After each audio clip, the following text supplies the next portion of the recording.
សូមជម្រាបសួរបងប្អូនប្រជាកសិករទាំងអស់គ្នាថ្ងៃនេះខ្ញុំសូមបង្ហាញទាក់ទងនឹងជំងឺផ្លាស់ដែលតែងតែកើតមានលើដំណាំស្រូវប្រាំងជាញឹកញាប់ដែលបង្កឲ្យមានផលប៉ះពាល់ដល់ទិន្នផលស្រូវរបស់បងប្អូននិងពេលវេលាថែទាំហើយនឹងការចំណាយលុយកាក់ច្រើនទៅលើការទិញថ្នាំកម្ចាត់ជំងឺផ្លាស់ស្រូវហៅថារ៉ៃផ្លាស់រោគសញ្ញានៃជំងឺផ្លាស់នេះយើងចែកជា3ប្រភេទផ្សេងគ្នាទី1គឺរលាកសន្លឹកឬក៏ដំបៅស្លឹក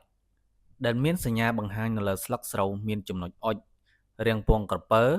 រាងដូចភ្នែកឬក៏រាង4ជ្រុងឬក៏ស្រួចទ្រវែងដែលមានផ្ចិតកណ្ដាលឬក៏ផ្ទៃកណ្ដាលមានស្នាមពណ៌ប្រផេះឬក៏ពណ៌សហើយនៅលើជាយស្លឹកមានពណ៌ត្នោតឬក៏ខ្មៅហើយបើការរលាកធ្ងន់ធ្ងរស្លឹកស្រូវនឹងប្រែជាក្រៀមស្វិតហើយបណ្ដាលឲ្យងាប់តែម្ដងទី2គឺរលាកថ្នាំងស្រូវវាមានសញ្ញាពណ៌ក្រមៅស្ងួតឬក៏ពណ៌ខ្មៅត្រង់នៅថ្នាំងស្រូវដែលធ្វើឲ្យសម្បកស្រូវរលួយឬក៏ងាប់ឬក៏បាក់ដើមស្រូវមុនពេលដែលវាដាក់គ្រាប់ទី3ការរលាកកគូវាបង្ហាញសញ្ញាសម្គាល់ពណ៌ត្នោតស្ងួតដែលធ្វើឲ្យគូស្រូវជារឿយរលួយឬក៏ធ្លាក់បាក់មកក្រោមហើយធ្វើឲ្យឆ្លងទៅដើមស្រូវផ្សេងទៀតឬក៏គុម្ពផ្សេងទៀតនៅក្បែរគ្នាហើយធ្វើឲ្យគ្រាប់ស្រូវនឹងស្កកមិនដាក់គ្រាប់ពេញទេបើមានកត្តាទាំង3នេះកើតឡើងគឺបង្ហាញថាស្រូវរបស់បងប្អូនមានជំងឺផ្លាស់ហើយមូលហេតុដែលធ្វើឲ្យកើតជំងឺផ្លាស់នេះវាមានកត្តាច្រើនយ៉ាងកត្តាទី1ការប្រើពូជស្រូវដែលមានជំងឺឬក៏ឆ្លងជំងឺហើយឬក៏ពូជមិនធន់អាកាសធាតុទី2គឺការប្រើប្រាស់ជីហូរកម្រិតជាពិសេសជីអាសូតឬក៏ជីអ៊ុយរ៉េទី3ដីដែលមានមេរោគតាមរយៈចម្បើងឬក៏កាកសំណល់ផ្សេងស្មៅជាដើមទី4ការពង្រុះស្រូវក្រាស់ពេកដែលធ្វើឲ្យខ្យល់ចេញចូលមិនល្អនិងពន្លឺព្រះអាទិត្យជះចូលដើមស្រូវមិនគ្រប់គ្រាន់ទី5កត្តាអាកាសធាតុករណីភ្លៀងធ្លាក់ញឹកញាប់ពេកឬក៏រលឹមជាប់គ្នា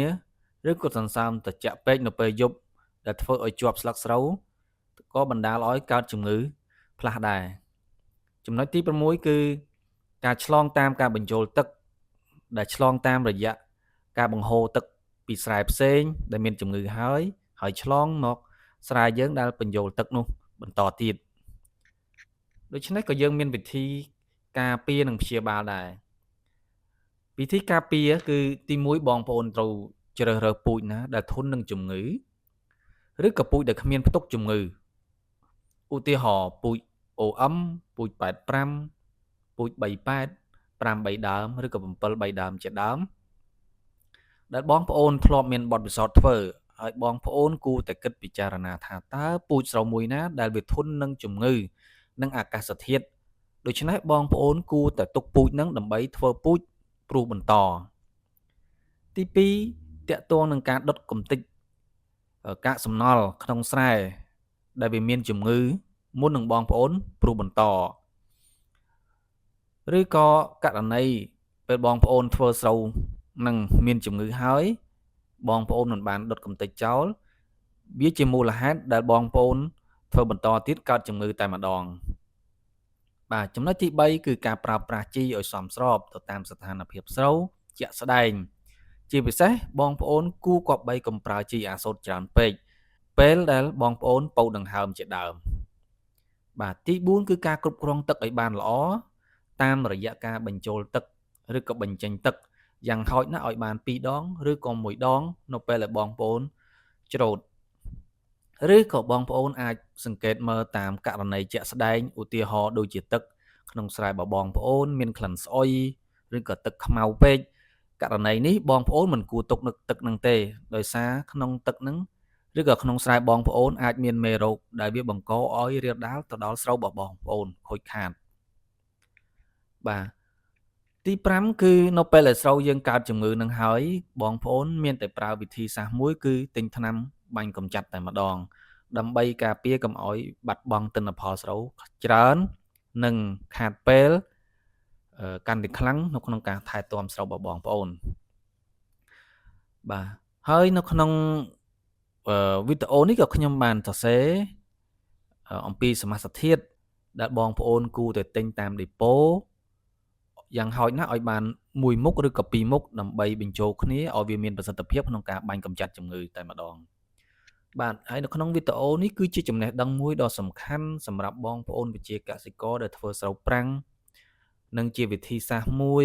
ដើម្បីទប់ស្កាត់កុំឲ្យវាកើតឡើងនៅជំងឺនេះជាបន្តបន្ទាប់ហើយសម្រាប់បំពេញបន្ថែមនៅចំណេះដឹងដែលបងប្អូនខ្វះខាតឬក៏បងប្អូនមិនទាន់ដឹងគួរតែមើលហើយនឹងអនុវត្តតាមវាជាកត្តាចាំបាច់សម្រាប់បងប្អូនវិជាកសិករគួរតែដឹងត្រូវតែធ្វើបាទសូមអរគុណសម្រាប់ការមើលវីដេអូនេះបើមានចម្ងល់បងប្អូនអាច comment ខាងក្រោមបានហើយនឹងកុំភ្លេចជួយ Subscribe ឬក៏ Like Page ដើម្បីទទួលបានវីដេអូថ្មីៗទាក់ទងនឹងជំងឺស្រូវបាទសម្រាប់បងប្អូនណាដែលមានបញ្ហាទៅលើដីដូចជាដីរឹងដីក្តាំងដីហិលដីជូរដីខ្សាច់ដីមិនស៊ីជីជាដើម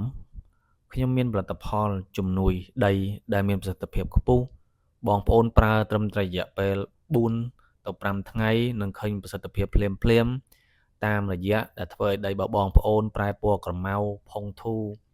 ឬស្រូវដុះច្រើននិងសំណើមក្នុងដីរក្សាបានយូរនិងកាត់បន្ថយការប្រើជីគ្រាប់បានច្រើននិងពន្